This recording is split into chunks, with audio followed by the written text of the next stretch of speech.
We're going to go on now and talk about, for the Podiatry Resident Lecture, about doing a job search and how to find a job out of residency.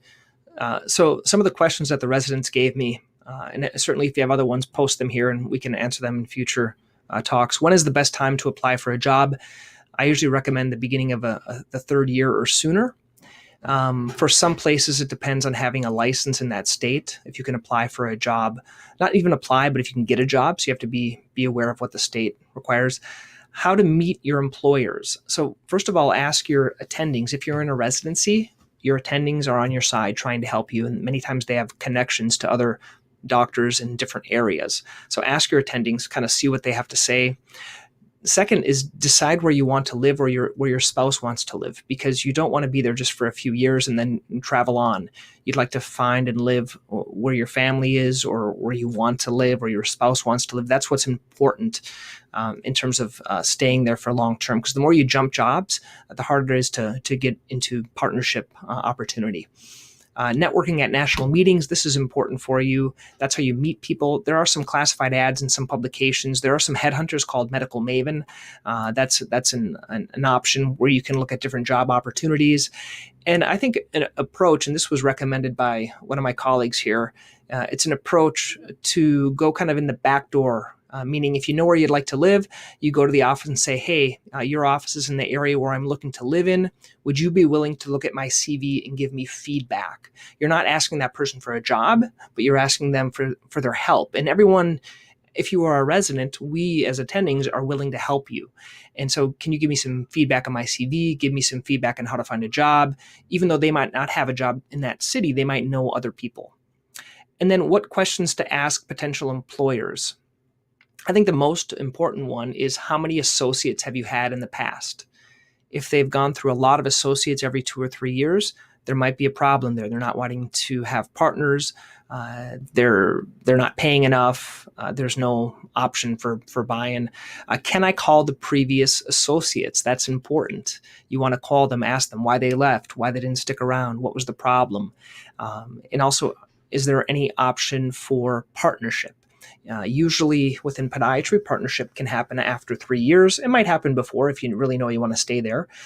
Partnership, just be aware though, when you buy in as a partner, usually your salary goes a little bit down. So let me explain. Typically, you earn about 30% of what you produce within our profession. So if you produce, let's say, $300,000, then you will earn $100,000. And they may add on some other things for continuing education and for different types of degrees or certifications that you need. When you buy in, you're going to buy into a portion of the practice. So basically, let's say it's a third and third and a third. So $100,000 is what you earn or the doctors earn. Overhead is, let's say, a third, another $100,000, and then $100,000 is the revenue that's left over that's split amongst the partners. To get access to that, let's say you do a 50% buy-in, that $100,000 would be 50% yours and 50% the other doctor. And then you would divide that into whatever the amount is, whatever the valuation of the practice is. Now, just be aware when you're evaluating a practice, you want to evaluate it starting when you started, not after 3 years and what you brought to the practice. You want to do that valuation starting at year one when you were there. So it's not included what you brought to the practice. And then, so sometimes what happens is when you buy in, let's say you're earning $100,000, but you have to pay $20,000 or something else for the buy-in, then your salary will go down at that time. Okay, that's something important to know. You sometimes think just as a partner you're going to make more.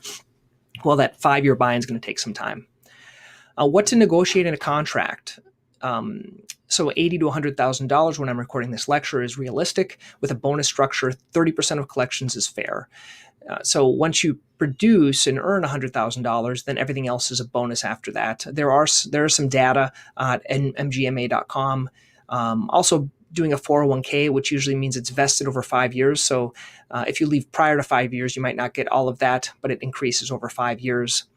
Health insurance, continuing education, board certifications.